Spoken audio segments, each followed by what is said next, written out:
see all youngsters part of your team. I'm seeing a lot of youngsters. Of course, I'm also seeing with more experience being part of the your company. So, I'm happy and glad to be part of today's engagement with your employees. So, just to when I joined when I took charge as CEO in 2009. So, you know why I'm saying 2009? All of you would know 2008 was a great year, bull market. 2009 was a period of collapse of Lehman Brothers. It just collapsed. And we were all wondering what to do. Mutual fund में काम करें नहीं करें. Financial interest छोड़ के कोई manufacturing में कोई join कर लेते हैं. And so we were in a dilemma. So that was the day, that was the time I was asked to take charge as a CEO of mutual fund. And it so happened, 1st of August 2009, Anubhai would know about it, industry में पूरा एक bomb आ गया था industry में, which is nothing but entry load निकल गई है. Entry load was completely removed on 1st of August 2009. You know what is my appointment date as a CEO? 1st of August 2009. First, I am the only no-load CEO in the country. No-load CEO. Right? That was the time. Why I am saying no load? Load used to be incentive for the investors to come on board. अगर investors को लेके आना है mutual fund में, distributors को ज़्यादा पैसा देना है, that money also will go to the investors and so on and so forth. So entry load was never a barrier to invest. Entry load was actually incentive for to get more money. So that's the way it used to be. So a lot of my colleagues told me, Bala, tum a job mat lena hai. You are anyway, I was CIO, Chief Investment Officer. CIO is always a better job than a CEO because you are managing money. You'll have fun. I was a dealer when I started my career in 1992. I was a bond market dealer and so on and so forth. So they're all good jobs. They're all good jobs. You are in a powerful position. People will look up to you, they will salute you, they will say again, sir, they will say. They will address you not by name, by sir, right? So that used to be the scenario in which I worked. So 2009, the moment it came, so a lot of my colleagues told me in the industry, my industry colleagues, and they all told me, Bala, why you are taking a CEO during tough time? This is not the time to take up the role as a business builder. You go and tell Mr. Birla, you will remain as CIO only, let somebody else become a CEO. And I said, boss has to decide. If the boss decides, you can't say no.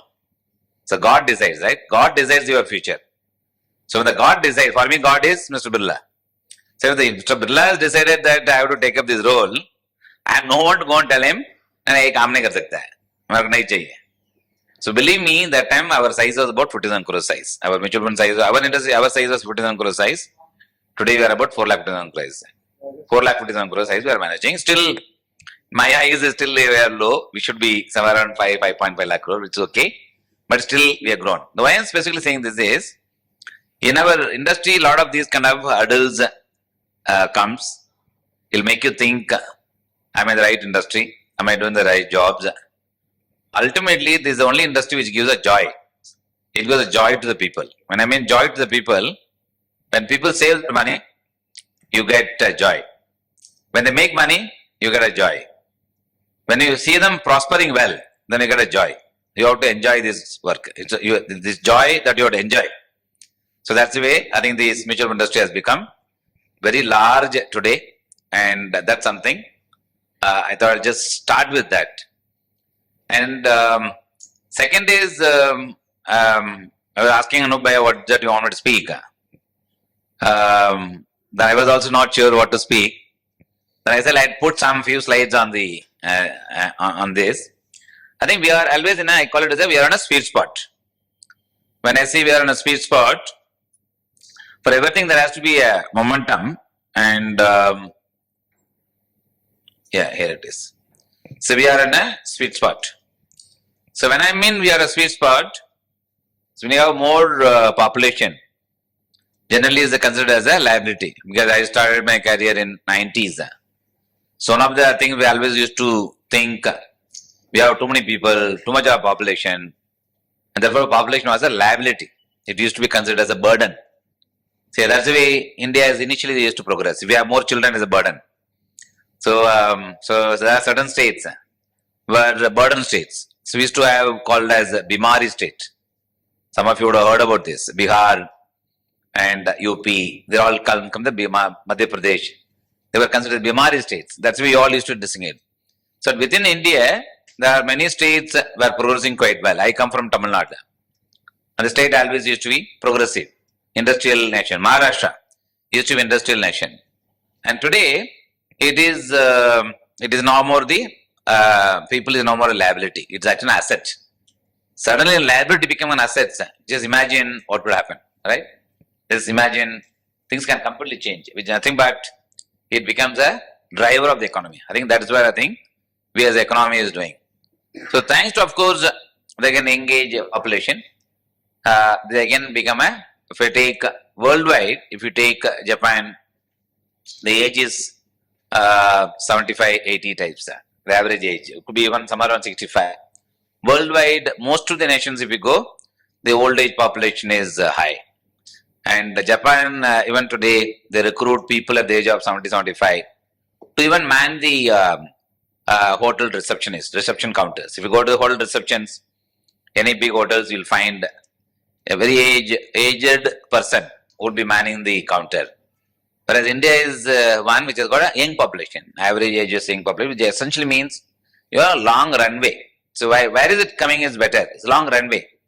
So all of you have got a long runway. When I mean long runway, somebody's age of 25, his retirement age is 60, 65. That means 30, 35 years आप काम कर सकते, right? That means that much earnings would come. So one has to look at it that way. I think the longer the period for which you are able to work, that much of ability to earn is there. Ability to earn is there, you can contribute, you can spend and so on and so forth. That's something.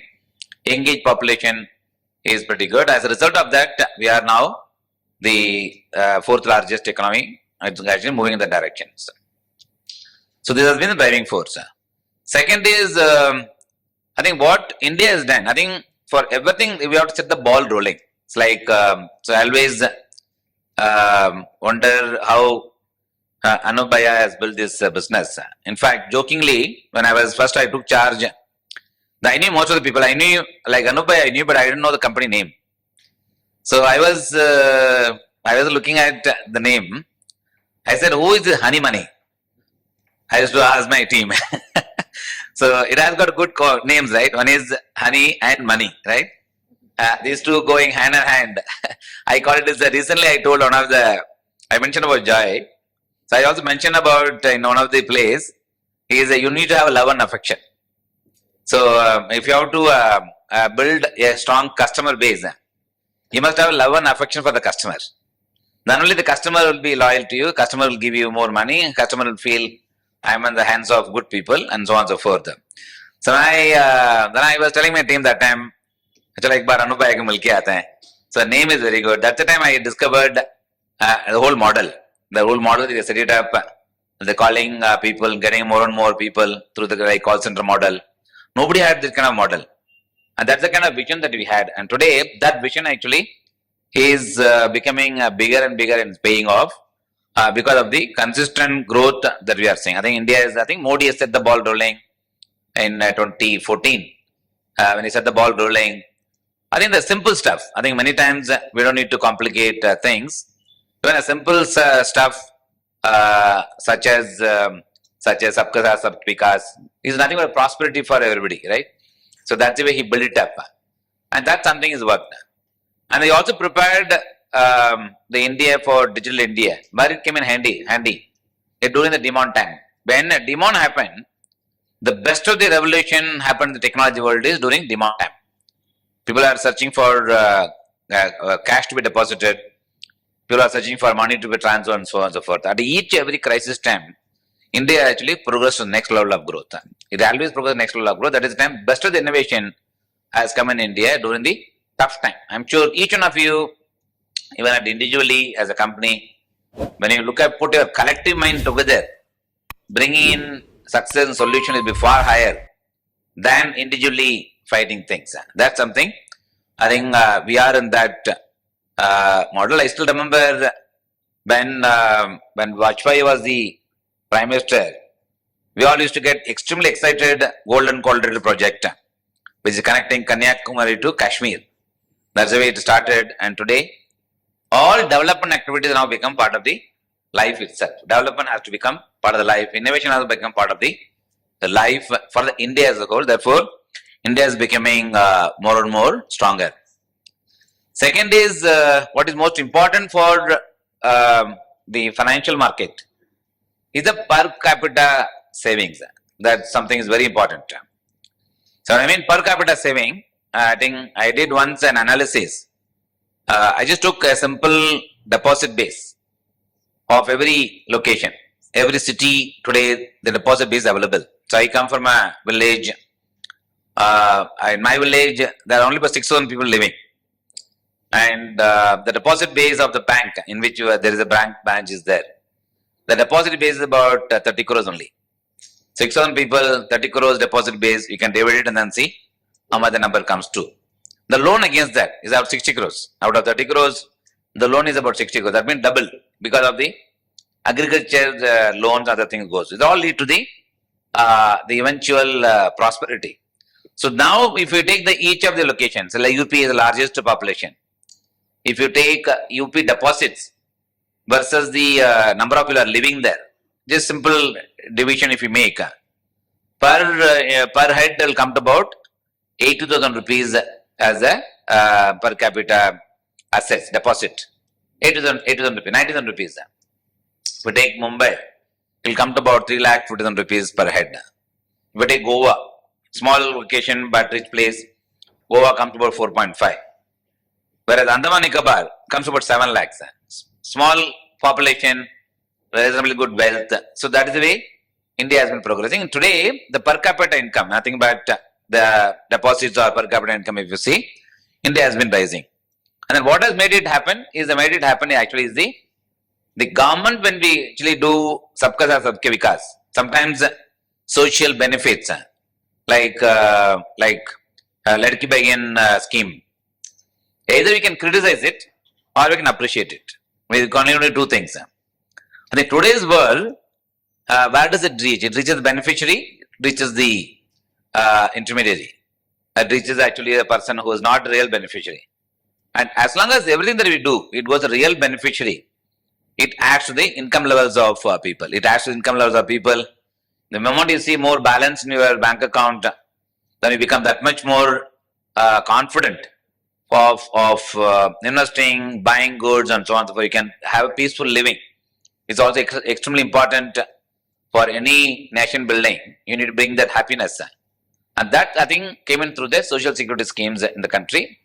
That's something I see reflecting on the per capita income is rising.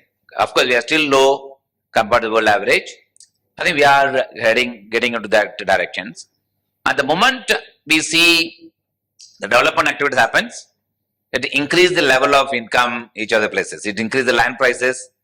It create an opportunity. So whenever I have traveled quite a lot, and I used to run a program called CEO Yatra. It's like any yatra that you do. So I used to go on a CEO Yatra. I used to visit small places. And the more I visit, one of the things that I discovered, the income levels everywhere is going up on 2-3 things. One, of course, the jobs that are getting created around the area because of development, road development, and power being available. If I'm running a shop for processing certain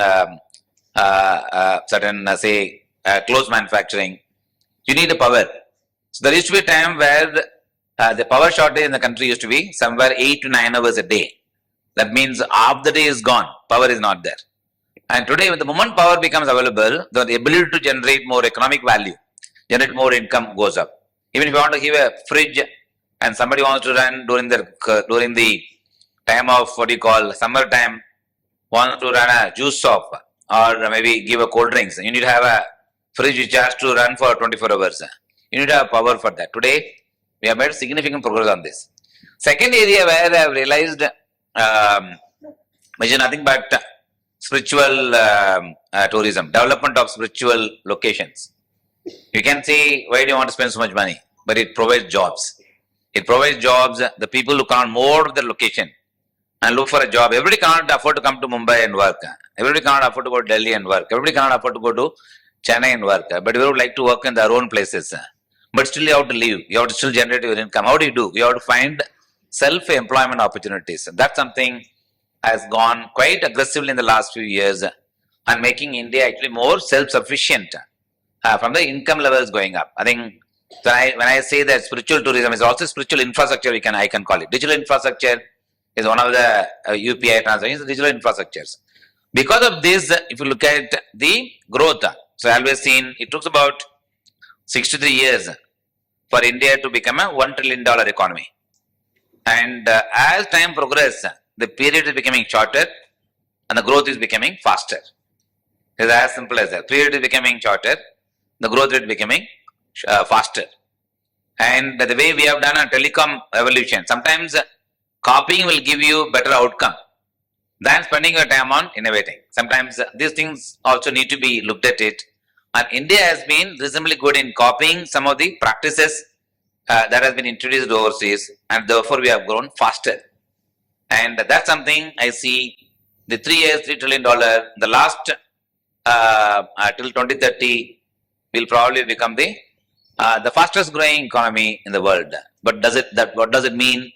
More prosperity and more income in the hands of people, more wealth effect, and more jobs, and the long runway for everyone to actually grow in their own areas of business, and making India actually become one of the most proud nation in the world. That's why I think we are progressing. So for which I mentioned about earlier, there are 3-4 things which drives the economy, which is consumption on one side, population. Unless you spend, a lot of the youngsters sometimes ask me, sir, what should I do as a 22-year-old boy, 23-year-old boy? I say, spend money. खर्चा करेगा तो अभी economy चलेगा. अगर खर्चा नहीं किया है, पहले से सेव करना शुरू हो जाएगा तो you will make money, no doubt. But economy will not prosper. For economic prosperity, you have to spend money. So I often tell these people that spend money. Even I tell my son also, he asks me sometimes, Appa, मैं इधर किधर save करूँ? I say, saving तुम्हारा काम नहीं, खर्चा करो अभी. So otherwise economy will not grow. Therefore, we need to have spending. For which consumption. I'm not saying you should consume which is not wanted, which is not unnecessary. Having a pizza once a month is okay. But having a pizza every day, he'll not only become more fatter, and then he'll start worrying about your health. That's why anything that we do spending should not come at the cost of the health. Not necessarily it has to come in the form of at the opportunity of creating a wealth. Wealth comes later, incidental. But what is most important, actually build a discipline of consumption, which again includes the development, financialization, which is nothing but awareness about the financial institutions. Is how to borrow. Even today, the awareness when we talk about financial institutions is not only savings alone. Even I'll give you an interesting example. I'll give you during my yatra. I was some people come to me for advice when I go to my village, and all people come to me for advice. And one of the lady came to me asking for money for her son's education. And I said, did you approach a bank? Bank is giving you education loan. Did you go and tap that? And then she is the one told me up to 7.5 lakh rupees there is no securities needed. The lady told me up to 7.5 lakh rupees, she doesn't need to give any guarantee. She doesn't need to give any security. It's 100% unsecured loan they give. As long as the parents signs some bit of agreement, yes, upon my son or daughter gets a job, I'll see to it they pay back. That's the only condition is there. This learning came from ground level, which is nothing but awareness. This awareness is a must on the financial thing. The second also, which is another one, which of course another compared to opposite lady also came, and she wanted about 2-3 lakh rupees of loan. Then I was also saying, no, I'll give. मैं पक्का देगा तुमको. but I'll charge you 3% per month interest. ब्याज 3% per month ब्याज 3% में कितना हो जाता है साल का 36% हो जाता है 36% में बोरो करके जिंदगी चला सकते क्या जिंदगी चला ना सकते right so I told this lady I'll charge 3% every month and then I also deduct the first year interest upfront ऐसा करके I just said that means I'll give you only 100 minus 36 देगा तुमको उसके बाद she has to give me 3% per month. That's why I said. And then both husband and wife are there. Sir, abhi de do sir. Both the hand they showed like this. Keenness to take the money without realizing how much they are paying. Then I made them understand. Do you know actually what mistake you are doing? This is why I think every lender when they come to your village, the moment they offer you some money, with both the hands you take it. And that guy will also give you the money, then runs after you, and then asking for you to pay back. If you don't pay back, you become a defaulter, because of which you can never go to the other bank for borrowing. This again, awareness. So that's something which financialization today is actually rising. This is a real life situation. I think this is where I think all of you can play a very big role in changing the behavior of people. The same way, if you look at it on the investment, which is also one of the key pillars for any economy, investment is a pillar and consumption is a pillar. Consumption comes from all of us by way of spending. Investment infrastructure is actually, this is where I think the government changed their course last few years back. Infrastructure means it has to be built by private sector. This used to be a scenario where it used to be built by private sector. I think after Modi government came, is that public infrastructure is the job of the government. अगर road बनाना है मेरा काम है train चलाना मेरा काम है road बनाना है हाईवे बनाना मेरा काम है आप लोग खाली मैन्युफैक्चर करना है और सप्लाई करना बस उतना ही राइट दैट्स द वे ही change the whole the narrative that's something over a period of time we have done a wonderful job by building infrastructure building road we used to get extremely bullish in the 90s when the golden cauldron project came. We used to discuss about an idea which is called those who have built motels. So when you go on the highway, nowadays you don't call them as the motels. Those days we used to call them hotel and motel. Motel is nothing but a restaurant which is set up along the road highways. Along the road highways they set up, and that used to be a small business model. And today with more and more road development coming in, it has suddenly actually opened up the gate for providing huge service opportunities, restaurant, food services, staying right along the highway. It actually increases significantly. So this is where I think road infrastructure actually builds the entire piece. And finally is the manufacturing. I think whatever certain and today we are actually able to sustain. First time ever we are seeing a mobile manufactured in India is being exported overseas. A semiconductor which will be manufactured in India will be exported to US. A laptop that is being manufactured in India will be exported. So in India, I think last few years, last maybe 6-7 years, I think India is now making India has become a big theme, because of which the goods that used to be produced overseas, and we used to buy them actually in the past. Now we don't have to buy them anymore from abroad. You can buy within your own country. That's making India. There's nothing but self-sufficient. And these kind of steps, I think, will take will be one of the largest driving force for India, and this is something which will save, which will give income for the government. More you produce, you get taxes, you provide employment, and so on and so forth. Then if you go to export, so much of dollar money is coming in. And third is you also save dollar. Sometimes you ought to also save dollar. You only spend, save dollar, which is nothing but import. Earlier there used to be a scenario where we used to have import. It used to be the largest component. The more you buy goods from overseas, and that much of you spend your currency outside, dollar goes outside. Therefore, that much of our own country money goes to the form of a dollar, which is nothing but a foreign exchange reserves that we see. This is something, then they discovered it about 6-7 years back. Whatever you want in India, can you produce for yourself? Now that's where we are now today, going towards including making India to produce aeroplane has still not come, helicopters and defense equipment, Brahmas, which I think was used in the Operation Sindoor, But all these are now being drones are all being manufactured in India. Otherwise, it used to be import items. Even including a nail cutter, we used to import from Korea. Nail cutters, simple nail cutters used to get from Korea. Today, they are being manufactured in India. So, what is most important, the vision which the government of India drew, which is Narendra Modi ji drew the whole Make in India. See, all of them are actually today making the work. And last but not the least is the simplification of processes. Today, all of you are part of mutual fund. KFC is now no more a problem. No more pain. Earlier it used to be pain. When we all started our career, KFC means every 3-4 months you have to give electricity bill and so on and so forth. Now it's no more pain. That's something, a simplification of process. Therefore, both of them are doing well. One side, disruption is nothing but creating various infrastructure. And other side, creating a nice environment for the consumption. And one such thing which they did last year is on the what is that now can drive the consumption, making the goods cheaper, making the taxes lower, which they did in the case of GST cut. The moment the GST cut came, it used to make it's a permanent. This GST cut is permanent. Anything which is there is a permanent. They'll have a long-lasting impact. If it is temporary, it'll have a short-term impact. That's the way they build it up. This something is making India grow, and of course, these are all fiscal deficits for everything. We must always remember, government cannot print a note beyond a point. They have to, of course, taxes, all of us. That's one way of getting the revenue.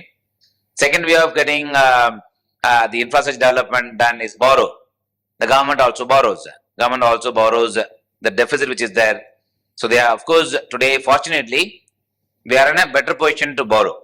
I think government of India very much under control when it comes to the question of their own borrowing numbers. We used to always track, but when the budget comes, we always put all the math together and we'll see if fiscal deficit jada hai, kam hai. So they all have an impact on the private borrowing. Where is it important? Actually, the fiscal deficit has comes in the more government borrows, that much become costly for somebody else to borrow. If the government of India gives me 7, why would somebody give you and me at 7%, right? That's a simple relationship. I think we have made a huge progress on this piece. And these are some of the things which is around how global investors are looking at India. And finally, just wanted to say that, see, I took the chart of 2001. I think if you see here, you cannot read everything. Each 3 years have identified from the dot-com bubble. 2000 was the internet bubble. I still remember 2000, that Monday 2000, that is not Monday, sorry, 1st of 2000, that is 31st December 1999, and then 1st January 2000. We were not sure that 12 o'clock in the night whether the system will function or not. There used to be a problem called Y2K, the year 2000, Y2K, right? So we used to have the problem called Y2K. All of us are wondering, कल सुबह उठेगा तो system will function or not. Bank में जाएगा तो operation, bank में जाएगा तो पैसा मिलेगा नहीं मिलेगा, right? This is the concern we used to have. And that is the time those who built businesses only for that particular day solution did not survive for long. After that, once the moment you know, Y2K is another event. It is not such a danger thing that one has to worry about it. It became another event. And nothing happened post that event, then it becomes a crash. That's what happened in the 2000 bubble. This is the period. So this period happened. That is the 2001 to 2003. Likewise, if we see each of these 3-year period, this is nothing but a Sensex chart. And each period, if you take, we had Indian economy, of course, started doing well. 2004 and 2006, it became 9.6% GDP growth. And 2006, 2007, at that time we were so complacent. In 2006, 2007, we were all extremely complacent. 9.6 chodo, abhi to 12% growth chahiye. See, sometimes what happens when you overestimate things, beyond what you already achieved, can also put you down. And one of the common questions we should have is now why India is 9.6 will go at 12%. So 12% became a history. 9.6 also became a history. Now it's about 7.3, 7.4%. So this is the way the market, why I am specifically saying this is like exuberance. In the market, there will be an exuberance which will come. There will be too much of optimism. There will be too much of pessimism. There will also be a time will come where the economy will collapse. Economy will collapse. Tomorrow, the day may not come, and so on and so forth. Every time we see this, I think what has remained constant is actually the market going up. I think Anubhaya has been successful in only ensuring that his customers stay in the market through all the ups and downs in the market. That's the way all of you have created money for your customers, and this is the real chart. I think each time if you see, one of the things which I always seen, if there is optimism is there, and if you do all the right things for the economy to do well, which is nothing but right from political stability to the economic decision that you take. You take a decision that will take the economic next level of growth. When the country as a whole and progress better, then you need to have the high level of confidence that ultimately will translate into progress, prosperity, therefore coming into the profitability, therefore making the market do well. That's the way this chart has to be read. And each of the time we have seen the market reacting on the downside very aggressively, at the same time coming back. I think ultimately we have to keep the fight in the market in the long term. Long term is one way up, but short term will be fluctuations. Every 3 years, that's the way the market will behave. So this is where I think I just want to say that I think now we are at a stage where we will, a lot of steps that we have taken are moving in the direction of the higher GDP growth. And it's also coming from the fact that today we don't talk about Mengai. So in our early days of our career, we used to talk about inflation. Mengai, right? It's a price rise. I used to joke with a lot of people, especially in Maharashtra, if you want to get out any government, the best thing that you can do is go and actually hold all the onion that you have produced and keep it in some godown and tell everyone who comes to buy onion nahi. And then if you want to still give onion, say 100 rupees per kg. आज के दिन में मेरे हिसाब से 15-20 रुपया kg actually, 30 rupees per kg. The one become 100 rupees per kg, then whole political environment used to make lot of noises. And that used to actually make the government fall. And today is no more a strategy will not work anymore, because government has now discovered that the best way you can fool people is actually increase the prices of the daily consuming commodities. अगर दाल का price अगर दुगुना हो गया, then there will be a hartal. There used to be a fight. And today the government has realized that when you already have these goods that is being produced in India is enough for consuming, then why to have high inflation? So they have addressed this inflation and now become a more or less history. They have taken many steps to ensure the inflation. Now inflation has got direct impact on your savings. ज़्यादा महंगा एक आपका कम पैसा हाथ में रहता है, right? As simple as that. And today the inflation not there, and mutual funds have become very large. When I mentioned about the 2014, the mutual industry is about 9 lakh crore. Today is about 80 lakh crores. We still every time we only count. Sometimes I cannot believe it, these numbers, but that's the reality. So this is where I think financial saving finally is coming into the mutual fund space, and this will again bigger and bigger and bigger thanks to the expectation of the economy to go to the next level of growth is far higher, and the steps that is being taken is far higher. Today's of course these BMC election result can only do good because the development will happen, not about which party and so on and so forth. Any change can only bring in new vigor, new aggression, and so that the each of these state does well. I think why how much importance is given for the local election all come from the bottom. The moment the panchayat union does well, then the district does well. The district does well, the state does well. If the state does well, is the economy, is the India does well. I think it all adds up. Therefore, in every organization, every individual contributing actually lead to the organization success. That's the way I see it. I think industry continues to do well. SAP become the animal. Of course, AI are all something technology change. I think fortunately, youngsters are the fast learner of technology, and from ChatGPT to AI. Of course, you always have to have one thing. You must use it, but ensure that you also curate it. Sometimes it may so happen that you may get wrong answers and forward to your customers. And there's a high probability the customer will come back and say, well, what is it you're doing? Therefore, curation is most important. Building development skills is very important in the overall scheme of thinking. And finally, from leadership point of view, I thought I'll just put this slide. And most of the times, we may find it difficult to lead. We may find it difficult to take behavioral. I think what is most important in driving business, the behavioral aspects. I think all of us are good in our own way, but situational issues may come and hurt all of us. Therefore, some of them which I just put is confidence versus arrogance. They're all checks and balances we have to keep in building. When we can build the customer confidence as a country, all of us, applicable for me, is applicable for Anubhaya, is applicable for our own Prime Minister, is applicable for every leader. Each one of you as individuals.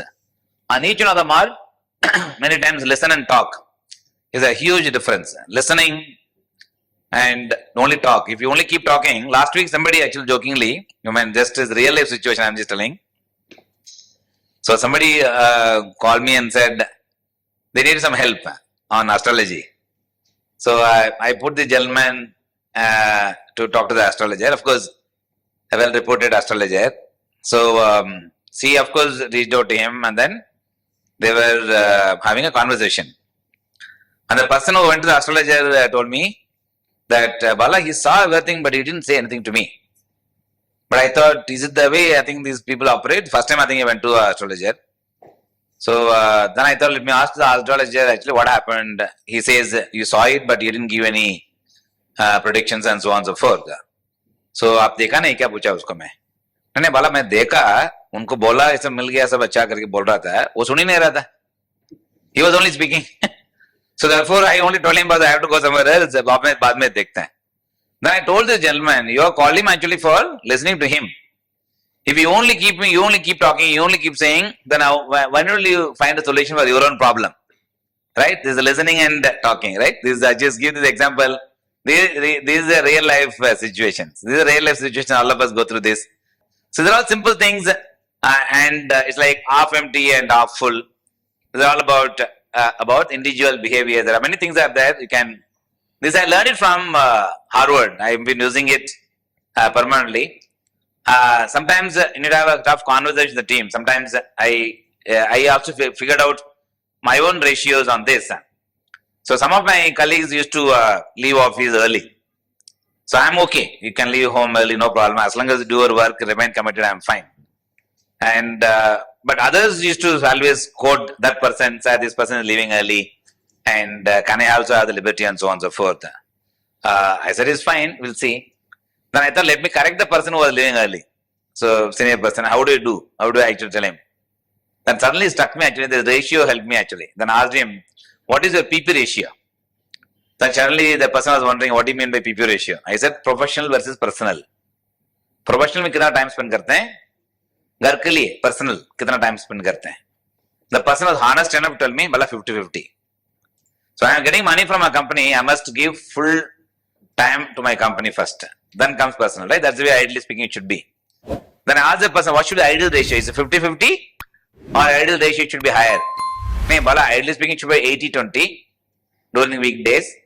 But I will not be able to give 80-20 because 80 I cannot give because my daughter is I'm a diverse woman and so on and so forth.